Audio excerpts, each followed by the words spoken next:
Hi, 大家好, I'm Alison. Welcome back to my channel. If you like my video, please subscribe, leave a thumbs up, and send to a friend who also want to learn Chinese.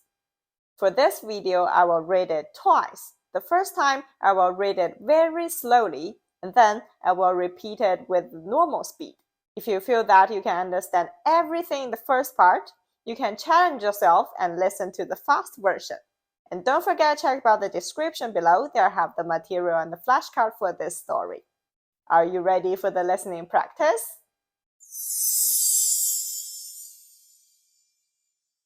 小明今年15岁，他是北京人，和爸爸妈妈住在北京。他的爸爸是老师，妈妈是医生。小明在北京的一个中学上学。他们有一只狗，小狗很可爱。小明很喜欢和它一起玩。小明从星期一到星期五要去学校上课。他每天早上6点半起床，然后刷牙、洗脸，7点吃早饭。他每天8点上课，上午有4节课，中午12点吃午饭，然后休息1个小时。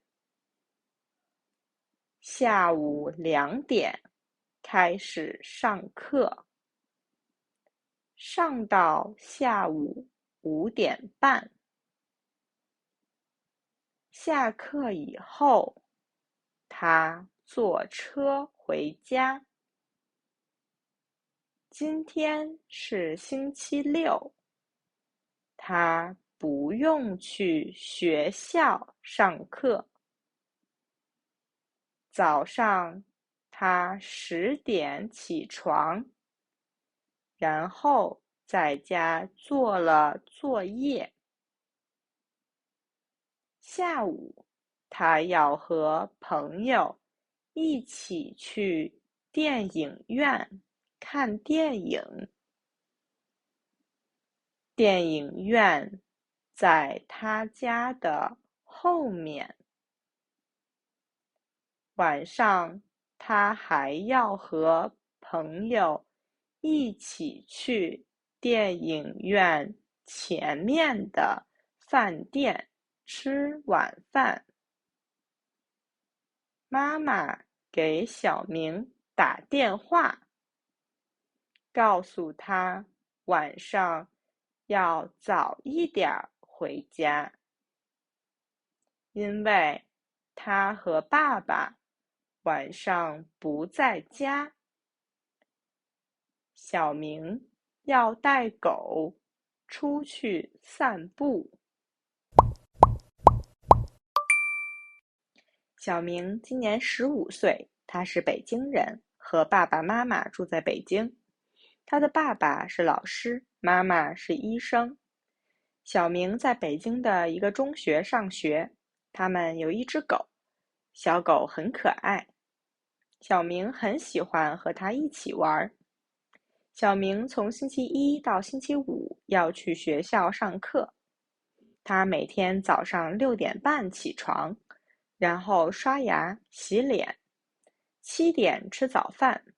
他每天8点上课，上午有4节课，中午12点吃午饭，然后休息1个小时。下午2点开始上课，上到下午5点半。下课以后，他坐车回家。今天是星期六，他不用去学校上课。早上他10点起床，然后在家做了作业。下午他要和朋友一起去电影院看电影。电影院在他家的后面。晚上他还要和朋友一起去电影院前面的饭店吃晚饭。妈妈给小明打电话，告诉他晚上要早一点回家，因为他和爸爸晚上不在家。小明要带狗出去散步。